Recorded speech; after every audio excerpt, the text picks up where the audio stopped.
একটা বোতলের ঢাকনা দিয়ে কেজি কেজি গাজর কেটে নিন, একেবারে নতুন পদ্ধতি। নমস্কার বন্ধুরা, আমার চ্যানেলে সকলকে জানাই স্বাগত। আশা করছি সবাই ভালো আছেন, সুস্থ আছেন। প্রত্যেক দিনের মতো আজও হাজির হয়েছি বেশ কিছু অসাধারণ কিচেন টিপস নিয়ে, যেগুলো দেখলে আপনাদের সংসারের কাজগুলো হবে একেবারে সহজ। চলুন আজকের প্রথম টিপস কি আছে দেখে নিই। বন্ধুরা দেখবেন আমরা অনেকেই ভাজা পোড়া খেতে ভীষণ পছন্দ করি। প্রত্যেক দিন ভাজা পোড়া কিছু করতে গেলে বেশি পরিমাণে তেল আমাদের বেঁচে যায়। তো এই তেলগুলো আমরা যখনই ফেলে দিই, ফেলতে কিন্তু মায়া হয়। আর এই তেলের মধ্যে ছোট ছোট অনেক কিন্তু খাবারের পোড়া জিনিস আছে। এই তেলে রান্না করলে আবার টেস্টটাও ভালো আসে না, খেতে বাজে হয়, তেতো হয়ে যায় তরকারিটা। তো কিভাবে এই তেলটাকে আমরা ফিল্টার করতে পারবো চলুন দেখে নিই। এখানে নিয়েছি একটা চা ছাঁকনি। শুধু চা ছাঁকনি দিলে কি হবে বন্ধুরা, দেখবেন অনেক ক্ষুদ্র খাবারের টুকরো চা ছাঁকনি থেকেও কিন্তু চলে যায়। তাই একটা টিস্যু পেপার উপরে দিলাম, এরপরে এই যে একদম পোড়া তেল, সেই তেলটা এর মধ্যে ঢেলে দিলাম। দেওয়ার পরে আলতোভাবে এটাকে তুলবো, তুলে একটু চেপে চেপে কিন্তু যত রকম ফেস তেল সমস্ত কিছু পড়ে যাবে বাটির মধ্যে। আর যত ক্ষুদ্র একদম কালো ছোট ছোট টুকরো আছে সমস্ত কিছু টিস্যুর মধ্যে আটকে যাবে। দেখবেন বন্ধুরা, আপনারা যদি শুধু ছাঁকনির মধ্যে ছাঁকেন, দেখবেন অনেক কালো কালো ছোট ছোট টুকরো তেলের মধ্যে ভাসবে। তাই একটা টিস্যু পেপার দিলে টিস্যু পেপারের মধ্যে আটকে যাবে, একদম ফ্রেশ তেল আপনারা পেয়ে যাবেন। তাই রান্না করতে করতে কোনো ভাজা পোড়া কিছু রান্না করলে যখনই তেল বাঁচবে, এই ছোট্ট টিপসটি অ্যাপ্লাই করবেন, দেখবেন ফ্রেশ তেল পেয়ে যাবে। আর এই রকম যত পোড়া জিনিস হাতের কাছে পেয়ে যাবেন একটা টিস্যুর মধ্যে আটকে যাবে। আর এই টিস্যুর এই যে কাগজটা ধরে আমি ফেলে দেবো, আর ফ্রেশ তেল পেয়ে গেছি, এটা দিয়ে কিন্তু আবারও অন্য একটা তরকারি করে ফেলতে পারবো। দেখুন একদম ফ্রেশ তেল হয়েছে, আর সমস্ত রকম কালো জিনিস এর মধ্যে চলে এসছে। তো এটা আমি ফেলে দিচ্ছি, আর ফ্রেশ তেলটা দিয়ে আমি আবার রান্না করে নেব। আশা করবো এই ছোট্ট আইডিয়া কাজে আসবে। কেমন লাগলো বলবেন। চলুন পরবর্তী টিপস দেখে নিই। বন্ধুরা আমরা প্রত্যেকেই মিক্সি ব্যবহার করি, তবে আমাদের মিক্সিটা রাখার জায়গা হয় না বলে আমরা কিচেনের মধ্যেই রেখে দিই। আর অনেকের বাড়িতে ভীষণ পরিমাণে ইঁদুরের উৎপাত দেখা যায়। আমরা কিচেনের মধ্যে এই মিক্সি রাখি বা যেই জিনিসটা রাখি না কেন, রাতের বেলায় যখন ঘুমাতে যাই দেখা যায় ইঁদুরগুলো এসে পুরো রান্নাঘরটা আমরা যতই গুছিয়ে ঘুমাতে যাই না কেন, দেখবো যে রান্নাঘরে এসে পুরো রান্নাঘরটাকে নোংরা করে দিয়েছে। পরের দিন সকালে এসে দেখবো। আর এই মিক্সিগুলো থাকলে দেখা যায় এই যে এর উপরের অংশটা, এটা কিন্তু প্লাস্টিকের হয়, ওরা দাঁত দিয়ে কেটে এটাকে পুরো নষ্ট করে দেয়। তাই এই ছোট্ট কাজটি অবশ্যই করবেন, দেখবেন মিক্সিটা ভালোও থাকবে আর ইঁদুরে হট করে উপরের প্লাস্টিকটা কাটবে না।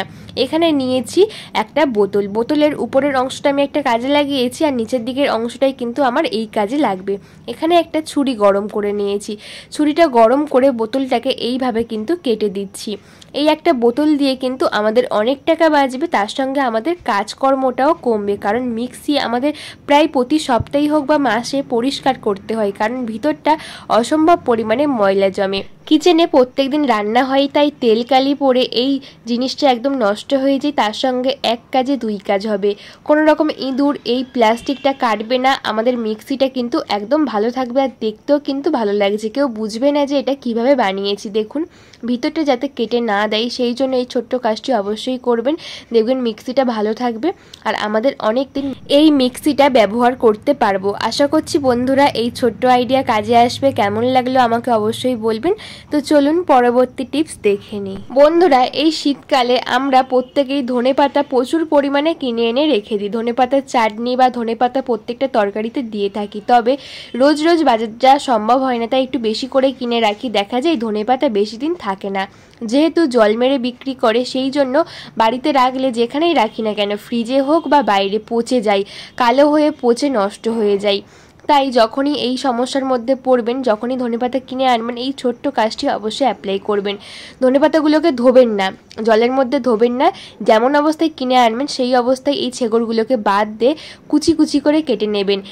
এই আইডিয়াটি আমাকে দিয়েছে আমাদের বাড়িতে যে দৈনন্দিন কাজ করেন যে মাসি, সেই মাসি দিয়েছিলেন। তো খুব ভালো কাজের, একটুও না ধুয়ে জলে না ভিজিয়ে এইভাবে কিন্তু প্রথমে কিনে এনে ছোট ছোট টুকরো করে কেটে নেবেন, যে যেমন টুকরো করে খান সেই রকম কেটে নেবেন। আমি যখন ধনেপাতা কিনে আনি এই কাজটা সবসময় করি, কথাটা শুনে সত্যি আমি খুব উপকৃত হয়েছি, তাই কিন্তু এই ভিডিওটি শেয়ার করছি। এখানে নিয়েছি একটা কন্টেনার, এয়ারটাইট কন্টেনার নিতে হবে, এর মধ্যে ধনেপাতাগুলোকে রেখে ভালো করে আমি আটকে এটাকে ফ্রিজের মধ্যে রেখে দেবো। 1 মাস কেন 6 মাস রেখে দিলেও এটা পচবে না, নষ্টও হবে না, যেহেতু এর মধ্যে কোনো হাওয়া পাস হবে না, তার সঙ্গে এটা কিন্তু জলে আমরা ধুইও নি। তাই যখন প্রয়োজন একটু করে বের করবেন, ধুয়ে তারপরে তরকারির মধ্যে দেবেন। আশা করবো এই ছোট্ট কাজটি আপনারা করলেন অনেক উপকৃত হবেন। চলুন পরবর্তী টিপস দেখে নিই। বন্ধুরা, আমরা প্রত্যেকটা মহিলা ভীষণ পরিমাণে শাড়ি ব্লাউজ তো আমাদের ভালো লাগে, তবে দামি দামি ব্লাউজগুলো আমরা চাই যে সবসময় যেন নতুনের মতো সুন্দর থাকে। অনেক সময় দেখা যায় গরমে কোনো বিয়ে বাড়ি গেছি, প্রচুর পরিমাণে ঘেমেছি, তাই এসে কেচে দিতে বাধ্য হচ্ছি। তবে এই জরির কাজগুলো থাকলে অনেকটাই সমস্যার মধ্যে পড়তে হয়। অনেকে আছি ওয়াশিং মেশিনে আমরা শাড়ি কাপড় ধুই, অনেকে আছি আবার হাতেও কাচি। তো অনেকক্ষণ ভিজিয়ে রাখলে যখনই কাচি দেখা যায় এই যে হুপগুলো আছে এইভাবে এই জরির মধ্যে লেগে অন্যান্য জিনিসগুলো নষ্ট হয়ে যায়, বা অন্যান্য জামা কাপড় হোক বা নিজের হুপ নিজের ব্লাউজের মধ্যে লেগে সেই ব্লাউজের যে জরি আছে সেটা পুরো উঠে নষ্ট হয়ে যায়। আমাদের মনটা কিন্তু পরে খারাপ হয়ে যায়। তো যখনই জামা কাপড় কাচবেন এইভাবে হুপের জায়গাটা গোল করে ধরে একটা গার্ডার দিয়ে নেবেন, তাহলে দেখবেন হুপটা কারোর সঙ্গে লাগবে না আর সুন্দর মতো কাচা হবে আর জিনিসটা কিন্তু ভালো থাকবে। তাই আপনারা যখনই ব্লাউজ ধোবেন তখনই এই ছোট্ট কাজটি করবেন। ওয়াশিং মেশিনে ধোন বা হাতে কাচুন, যখনই ভিজিয়ে রাখবেন এই কাজটা করবেন, তাহলে দেখবেন পাশের যে খুব সূক্ষ্ম একটা জামা কাপড় দিয়েছি তো সেটার মধ্যে লাগবে না আর নষ্টও হবে না, আর যে দামি দামি জামা কাপড় সেটাও নষ্ট হবে না। আশা করছি এই ছোট্ট আইডিয়া কাজ দেবে। অনেক সময় ওয়াশিং মেশিনের মধ্যেও এই হুপটা আটকে যায়, বিপদ হয়ে যায়, তখন কিন্তু এই বিপদ থেকে রক্ষা পাবেন এই ছোট্ট কাজটি করলে। তো চলুন পরবর্তী টিপস দেখে নিই। বন্ধুরা, আমরা প্রত্যেকেই এই সিজনে শীতকালে গাজর তো প্রত্যেকে আনি। গাজরের হালুয়া, গাজরের সন্দেশ, যে কোনো জিনিস খেতে ভীষণ পছন্দ করি, তবে গাজরের খোসা ছাড়ানো আমরা প্রত্যেকেই করি। যখনই গাজরের খোসা ছাড়াই নয় পিলার দিয়ে করি, নয় আবার ছুরি দিয়ে করি। দেখা যায় পিলার দিয়ে করলে অনেকটাই গাজর থেকে গাজরের খোসাটা আলাদা হয়ে যায়, আর এই সরু সরু গাজরে যদি অনেকটা করে খোসার সঙ্গে বাদ চলে যায় তাহলে কিন্তু ছাড়ানোর পরে দেখি গাজরটা অনেকটাই সরু হয়ে গেছে, নষ্ট হচ্ছে। বা আমরা ছুরি দিয়ে করছি তখনই দেখুন কতটা পরিমাণে গাজরের খোসার মধ্যে গাজর চলে গেছে, তো অনেকটাই কিন্তু বাদ চলে যাচ্ছে। এই ছোট্ট টিপসটি অ্যাপ্লাই করবেন, দেখবেন একটুও গাজর বাদ যাবে না। এখানে নিয়েছি একটা ওষুধের খালি শিশির, যে সিরাপগুলো বাচ্চারা খায় সেই শিশির নিয়েছি, তার মুখটা কিন্তু অনেকটাই ধারালো হয়। সেই মুখ দিয়ে যখনই আপনারা সেই ছিপি দিয়ে এইভাবে করবেন দেখবেন সেকেন্ডের মধ্যে গাজরের খোসা ছাড়ানো হয়ে যাবে, হাত কাটারও কোনো চান্স থাকবে না, তার সঙ্গে একটুও গাজর বাদ যাবে না।